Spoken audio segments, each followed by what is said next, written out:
जैसा कि हमने पहले वीडियो में देखा था, हुयान एक वेटर को बहुत सारे पैसे देती है और उसे बोलती है कि मैं जैसे ही उस रूम में जाऊंगी तुम्हें उन सारे लोगों को उस रूम के बाहर इकट्ठा करना होगा। ये सुनते ही वो वेटर बोलती है मैं समझ गई हूँ, आपको फिक्र करने की कोई भी बात नहीं है। अब आगे ये बोलते के साथ वो वहाँ से जाने लगती है। तभी वो अपने मन में बोलती है मैं जब गोन्याक्सू के पास जाऊंगी तब मैं अपने कपड़ों को जल्दी से जल्दी खोल दूंगी।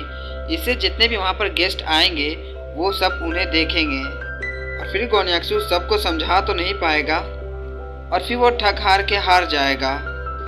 ये बोलते के साथ वो वहाँ से चली जाती है। तभी हमें हमारी फैमिली का सीन दिखाया जाता है जो अपने मन में सोचती है हुयान ने उस वेटर को बहुत सारे पैसे दिए हैं और फिर उससे बहुत कुछ कहा है। पता नहीं उससे क्या क्या कहा, मुझे इसके बारे में जल्दी से गोन्याक्सू को बताना होगा। तभी सेक्रेटरी यान हमारी फैमिली के पास आते हुए बोलती है क्या हुआ मिस जिंगलिऊ। ये सुनते ही हमारी फैमिली बोलती है गोन्याक्सू कहाँ पर है मिस यान। तभी यान बताती है प्रेसिडेंट गॉन आपको ढूंढ रहे थे, तभी किसी ने बताया कि आप लॉन्च रूम के अंदर हो। ये सुनते ही गोन्याक्सू वहाँ पर लॉन्च रूम की तरफ चले गए। ये सुनते ही हमारी फैमिली चौंक जाती है और बोलती है क्या। तभी वो अपने मन में सोचती है मैं लॉन्च रूम की तरफ तो बिल्कुल भी नहीं गई थी, शायद ये हुयान के प्लान का हिस्सा है। तभी वो वेटर वहाँ पर आती है और जोर से चिल्लाते हुए बोलती है मेरे साथ लॉन्च रूम की तरफ चलो और वहाँ पर देखो वहाँ पर क्या हो रहा है। ये सुनते ही मिस यान भी उसकी तरफ देखते हुए बोलती है क्या लॉन्च रूम में कुछ हो रहा है, वहाँ पर तो प्रेसिडेंट गॉन है, आखिर क्या हो रहा होगा वहाँ पर। तभी हमारी फैमिली वहाँ से दौड़ते हुए जाते हुए बोलती है मिस यान मेरे पीछे जल्दी जल्दी आइए। ये बोलते के साथ वो लोग लॉन्च रूम की तरफ जाने लगते हैं। तभी हमारी फैमिली लॉन्च रूम के दरवाजे की तरफ देखती है जहाँ पर बहुत सारी भीड़ लगी हुई होती है। तभी कोई बोलता है क्या गोन्याक्सू यहाँ पर डेट के लिए आए थे। तभी कोई बोलता है मुझे पता था गोन्याक्सू और मिस हुयान के बीच कुछ हो रहा है। तभी कोई बोलता है आखिर यहाँ पर क्या हो रहा है। तभी हमारी फैमिली घबराते हुए अपने मन में सोचती है जैसा कि मैंने सोचा था हुयान ने जरूर यहाँ पर कुछ किया है। तभी वो गेट के पास खड़े लोगों को धक्का देते हुए अंदर जाते हुए बोलती है गोन्याक्सू तुम कहाँ पर हो। तभी वो सामने देख के शौक हो जाती है जहाँ पर गोन्याक्सू लेटे हुए होते हैं और उसके ऊपर हुयान लेटी हुई होती है। ये सब देख के हमारी फैमिली चिल्लाती है क्या। तभी गोन्याक्सू भी हमारी फैमिली की तरफ देख लेता है और वो मन में बोलता है चिंगलियू। तभी हुयान भी अपने मन में बोलती है क्या सही टाइम पे आई है। तभी गोन्याक्सू हुयान को धक्का देते हुए बोलता है तुम्हें जैसा दिख रहा है ये वैसा नहीं है चिंगलियू, मैं तुम्हें इसके बारे में बताता हूँ। लेकिन तभी हुयान नीचे गिर जाती है। तभी हुयान नीचे गिरते के साथ बोलती है गोन्याक्सू मैं जानती हूँ कि तुम मुझे पसंद करते हो और तुम अपनी फीलिंग्स को कंट्रोल नहीं कर पाए और ये सब हो गया। ये सुनते ही वहाँ पर सारे लोग बात करने लगते हैं। कोई बोलता है ये अपनी फीलिंग्स को कंट्रोल नहीं कर पाया, आखिर गोन्याक्सू और हुयान क्या करने जा रहे थे। तभी कोई दूसरा बोलता है जरा सा हुयान के कपड़ों की तरफ से देखो वो तो ऑलमोस्ट खुलने ही वाले थे। तभी कोई बोलता है अब क्या गोन्याक्सू हुयान के साथ शादी नहीं करेगा। ये सब सुनते ही हमारी फैमिली एकदम चुपचाप वहाँ खड़ी रहती है। तभी गोन्याक्सू वहाँ से खड़ा होता है और फिर हुयान की तरफ गुस्से से देखते हुए अपने मन में बोलता है हुयान पूरी तरह से प्लान करके आई थी कि वो मुझे इसमें फंसा देगी। अब लगता है कि चिंगलियू भी इसके बात का भरोसा करेगी। लेकिन तभी हमारी फैमिली गोन्याक्सू के हाथ को पकड़ती है। उसे ऐसा करता देख हम गोन्याक्सू बोलता है चिंगलियू। तभी हमारी फैमिली बोलती है मैं तुम पे भरोसा करती हूँ, तुमने यहाँ पर कुछ भी नहीं किया है। तभी वो हुयान की तरफ इशारा करते हुए बोलती है अपना नाटक बंद करो हुयान, मैंने तुम्हें बोलते हुए सुन लिया था, तुमने ये सब जानबूझ के किया है। ये सब सुनते ही बाहर खड़े लोग फिर से बात करने लगते हैं। कोई बोलता है क्या गोन्याक्सू इनोसेंट है। तभी कोई बोलता है क्या इसने सच में गोन्याक्सू को फंसाने की कोशिश की है। तभी कोई बोलता है अगर ये बात सच हुई तो हुयान बहुत ज़्यादा ही घिनौनी लड़की है। तभी हुयान चिंगलियू को बोलती है मुझे कुछ नहीं पता चल रहा है कि तुम क्या कहने की कोशिश कर रही हो। तभी वो अपने मन में बोलती है डैम इट, चिंगलियू ने मेरे प्लान को सुन लिया था, तुमने ये सब अकेले नहीं किया था, तुमने इस सब में एक वेटर की हेल्प ली थी ताकि वो वेटर सारे गेस्ट को यहाँ पर ले आए और फिर गोन्याक्सू की बेइज्जती हो। और वो वेटर भी यहीं पर है। तभी हमारी फैमिली उस वेटर की तरफ इशारा करते हुए बोलती है, वो देखो वही वो वेटर है जिसने हुयान का साथ दिया था। ये सुनते ही वो वेटर घबराते हुए बोलती है, नहीं वो मैं नहीं थी वो। तभी गोन्याक्सू अपने बॉडीगार्ड्स को बोलते हैं कि उसे मेरे पास लेकर आओ। ये सुनते ही वो दोनों बॉडीगार्ड्स उस वेटर को पकड़ के गोन्याक्सू के पास ले आते हैं। तभी एक बॉडीगार्ड उस वेटर के पॉकेट से बहुत सारे पैसे निकालते हैं। तभी वो बॉडीगार्ड वो सारे पैसे गोन्याक्सू को देते हुए बोलते हैं, ये लीजिए प्रेसिडेंट गॉन, ये इसके पॉकेट से मिला है। तभी गोन्याक्सू उस पैसे को देखते हुए बोलता है, इसका मतलब हुयान ने ये सब करवाने के लिए तुम्हारी हेल्प ली थी। तभी गोन्याक्सू वो सारे पैसे उस वेटर के मुंह पे मारता है और बोलता है, आखिर तुम्हारे पास इतने पैसे कहाँ से आए? तुम अपनी वेटर की जॉब करके भी तुम्हारे पास इतने पैसे नहीं होंगे। तभी वो वेटर अपने घुटनों के बल बैठ जाती है। तभी वो गोन्याक्सू से बोलती है, प्लीज़ मुझे छोड़ दीजिए प्रेसिडेंट गॉन, मिस हुयान ने मुझे बोला था ये सब करने के लिए। ये सुनते ही गोन्याक्सू हुयान की तरफ जाने लगता है। तभी गोन्याक्सू हुयान को बोलता है, तुम्हारी हिम्मत कैसे हुई ये करने की हुयान? ये सुनते ही हुयान भी शॉक हो जाती है। फिर तभी हुयान गोन्याक्सू का हाथ पकड़ती है और फिर बोलती है, मैंने ही तुम्हें बताया था कि जिंगलिू लॉन्च रूम में है और फिर मैं तुम्हें यहाँ पर लेकर आई। फिर मैं अपने इमोशन को कंट्रोल नहीं कर पाई और फिर मैंने तुम्हें हक कर लिया, लेकिन आई स्वेयर मैंने ये सब बिल्कुल भी नहीं करवाया है और मैं इस वेटर को बिल्कुल भी नहीं जानती हूँ। ये सुनते ही गोन्याक्सू से पीछे धक्का देते हुए बोलता है, अपना मुंह बंद रखो। तभी वो पीछे से गिर जाती है। तभी वो फिर से बोलती है, प्लीज़ मेरा भरोसा करो गोन्याक्सू, मैं तुम्हें बहुत ज़्यादा ही प्यार करती हूँ। ये सुनते ही गोन्याक्सू बोलता है, तुमने जो अभी किया है उसकी कीमत तुम्हें और तुम्हारी फैमिली को चुकानी होगी हुयान। फैमिली का नाम सुनते ही वो फिर से बोलती है, गोन्याक्सू आखिर तुम मेरी फैमिली के साथ क्या करना चाहते हो? मैंने जो भी किया है उसमें मेरी फैमिली का कोई भी हाथ नहीं है। तभी गोन्याक्सू हमारी फैमिली को पकड़ते हुए हुयान को बोलता है, मैं तुम्हें दो ऑप्शन देता हूँ। पहला ऑप्शन ये है, यहाँ पर तुम्हारी जितने भी कंपनी हैं उन्हें बेचकर अमेरिका वापस चले जाओ। और दूसरा ऑप्शन ये है, गॉन कॉर्पोरेशन ने जितने भी तुम्हारे हु कॉर्पोरेशन के साथ डील की है वो सारी कैंसिल हो जाएगी। ये सुनते ही हुयान बोलती है, हमारी पूरी डील कैंसिल हो जाएगी? नहीं, ऐसा हुआ तो मेरे ग्रैंडपा मुझे मार ही डालेंगे और इससे हमारी हु कॉर्पोरेशन में 2 बिलियन का घाटा लग जाएगा। प्लीज़ ऐसा मत करना। तभी गोन्याक्सू हमारी फीमेल लीड को लेता है और बाहर जाते हुए बोलता है, तुम्हारे पास बस इतना ही टाइम है, अगर मैं इस रूम से बाहर चला गया फिर तुम्हारे हु कॉर्पोरेशन से मेरे सारे गॉन्स कॉर्पोरेशन का पूरा ही डील टूट जाएगा, बस जैसे ही मैं बाहर कदम रखूँगा। ये सुनते ही हुयान बहुत ज़्यादा ही गुस्सा हो जाती है और वो अपने पंच को बना लेती है। तभी वो चिल्लाते हुए गोन्याक्सू से बोलती है, मैं ऑप्शन नंबर 1 को चूज़ करना चाहती हूँ गोन्याक्सू। ये सुनते ही गोन्याक्सू पीछे की तरफ मुड़ते हुए बोलता है, ये बहुत अच्छी बात है, तुम्हारे पास अब 5 दिन है, उसके बाद मैं तुम्हें बिल्कुल भी देखना नहीं चाहता हूँ। ये बोलते के साथ वो वहाँ से जाने लगते हैं और उसे जाता देख हुयान भी देख रही होती है। तभी वहाँ पर जितने भी गेस्ट होते हैं वो हुयान के खिलाफ बात करने लगते हैं। कोई बोलता है, ये कितनी बुरी है।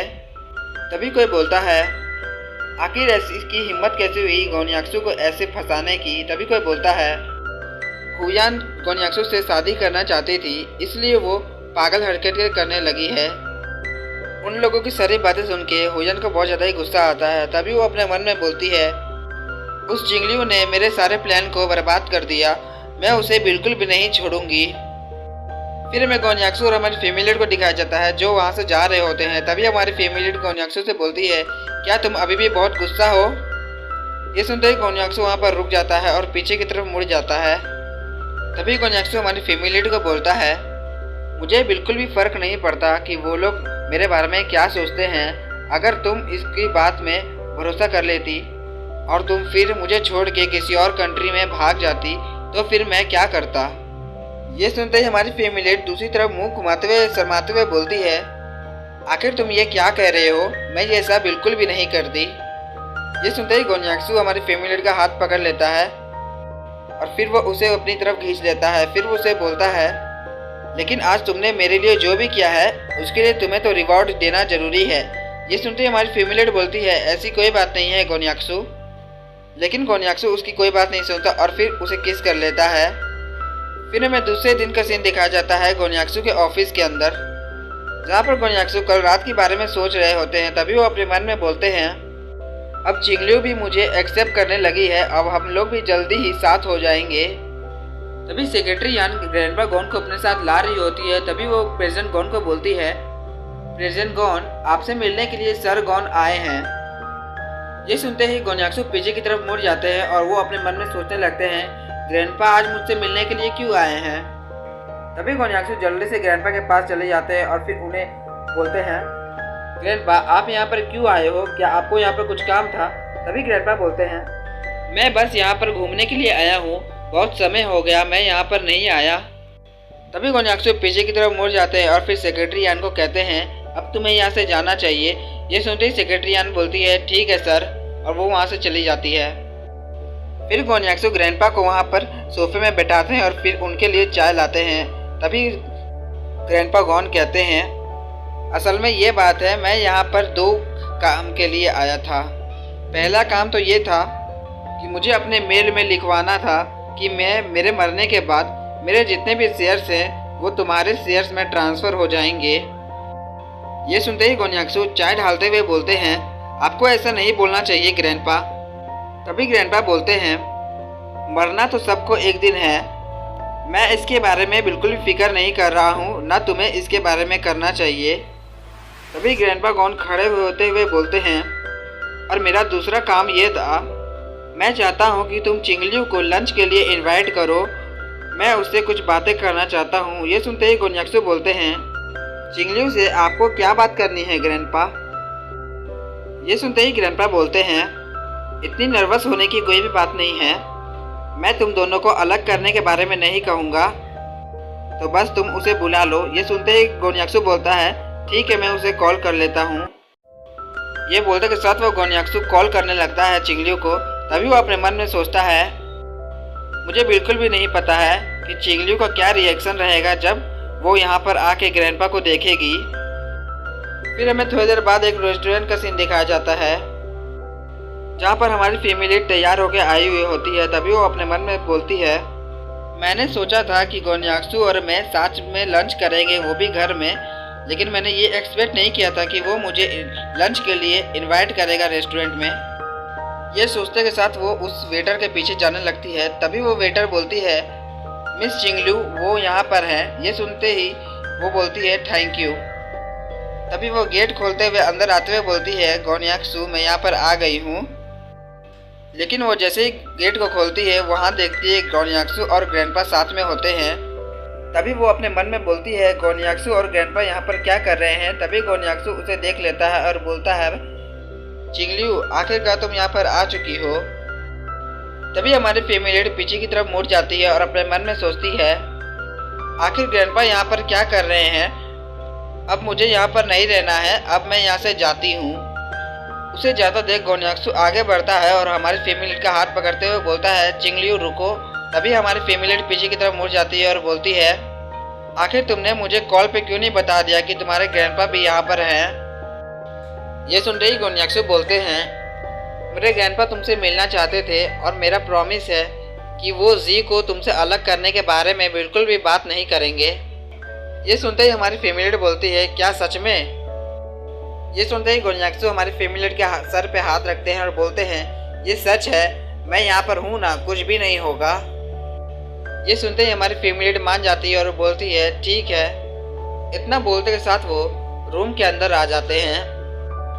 तभी ग्रैंडपा गॉन बोलते हैं, फिक्र करने की कोई बात नहीं है मिस चिंगलियो, मैं यहाँ पर जी को तुमसे अलग करने के बारे में बात करने नहीं आया हूँ, मैं यहाँ पर तुम्हारे और गोन्याक्सु के रिलेशनशिप के बारे में बात करने के लिए आया हूँ। ये सुनते ही हमारी फैमिली बोलती है, क्या आप हमारे रिलेशनशिप के बारे में बात करने के लिए आए हैं।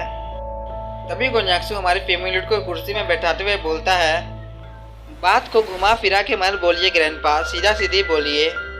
तभी ग्रैंडपा चाय पीते हुए बोलते हैं, मैं तुम दोनों को अपनी ब्लेसिंग देता हूँ कि तुम दोनों साथ में खुश रहोगे, लेकिन तुम दोनों 2 साल के बाद ही शादी करोगे। ये सुनते ही गोन्याक्सू बोलते हैं, मुझे माफ़ कर दीजिए ग्रैंडपा कि मैं बीच में बोल रहा हूँ, लेकिन मैं अभी चिंगलियों से शादी क्यों नहीं कर सकता? क्या ये बिजनेस से रिलेटेड कुछ बात है? ये सुनते ही ग्रैंडपा अपनी चाय पी लेते हैं और फिर अपने कप को नीचे रख देते हैं।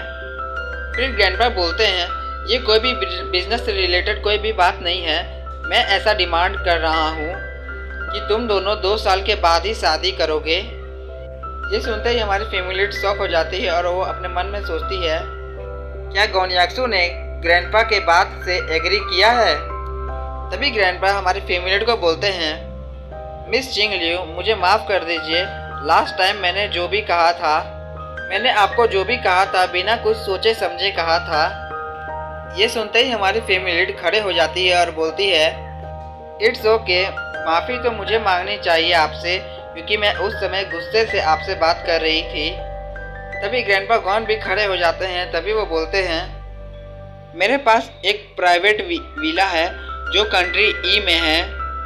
उसकी कीमत $2 बिलियन डॉलर का है और वो मैं तुम्हें देना चाहता हूँ। 2 बिलियन का सुनते ही वो घर उसके सर पे गिर जाता है। तभी वो अपने मन में सोचती है, $2 बिलियन का घर वे मुझे क्यों देना चाहते हैं? लेकिन तभी ग्रैंडपा गॉन हमारी फैमिली के पास आते हैं और फिर ग्रैंडपा गॉन हमारी फैमिली के कंधे में अपना हाथ रखते हैं और बोलते हैं, मैंने बिल्कुल भी कदर नहीं की तुम्हारे मदर होने की फीलिंग्स की, तो प्लीज़ मेरी गिफ्ट को एक्सेप्ट करो। ये सुनते ही हमारी फैमिली बोलती है, नहीं, वो आपकी प्रॉपर्टी है, मैं आपकी प्रॉपर्टी को नहीं ले सकती हूँ। लेकिन तभी गोन्याक्सू हमारी फैमिली के कमर में अपना हाथ रखता है और फिर हमारी फैमिली को बोलता है, तुम इस गिफ्ट को ले सकती हो क्योंकि तुम फ्यूचर में कॉन्स फैमिली का एक मेंबर कहलाओगी। ये सुनते ही हमारी फैमिली अपने मन में सोचती है, $2 बिलियन का घर ग्रैंडपा और गोन्याक्सू मुझे क्यों देना चाहते हैं? ये बहुत ज़्यादा ही महंगा है। तभी ग्रैंडपा हमारी फैमिली को बोलते हैं, बाय द वे, तुम और गोन्याक्सू, क्या तुम दोनों को मेरे 2 साल के मैरिज एग्रीमेंट के बारे में कुछ भी कमेंट करना है? ये सुनते ही हमारी फैमिली शांत हो जाती है और गोन्याक्सू उसे देखते हुए अपने मन में सोचता है, मैंने चिंगलियों को इस एग्रीमेंट के बारे में बिल्कुल भी नहीं बताया था, शायद इसे अंदर से हर्ट हुआ होगा। लेकिन तभी हमारी फैमिली स्माइल करते हुए बोलती है, नहीं, मुझे इसके बारे में कोई भी कमेंट नहीं करनी है, मैं शादी करने के लिए इतनी भी जल्दी नहीं करूँगी। फिर हमारी फैमिली बोलती है, मेरे पास अभी 2 साल बाकी हैं, ये मेरे लिए बहुत अच्छा बात है। तभी गोन्याक्सू बहुत गुस्से में हमारी फैमिली को देखता है और अपने मन में बोलता है, ये लड़की मुझसे शादी करना चाहती भी है कि नहीं? मुझे पता नहीं था कि चिंगलियों इतना जल्दी इसका आंसर दे देगी। शायद चिंगलियों को शादी के लिए इतनी जल्दी नहीं है, शायद गोन्याक्सू को ही ज़्यादा जल्दी है शादी करने की। और यहाँ ख़त्म होता है my dad is mister present का एपिसोड 98, 99 और 100। अगर आपको वीडियो पसंद आएगा तो लाइक, सब्सक्राइब एंड कमेंट करें। मिलते हैं आपको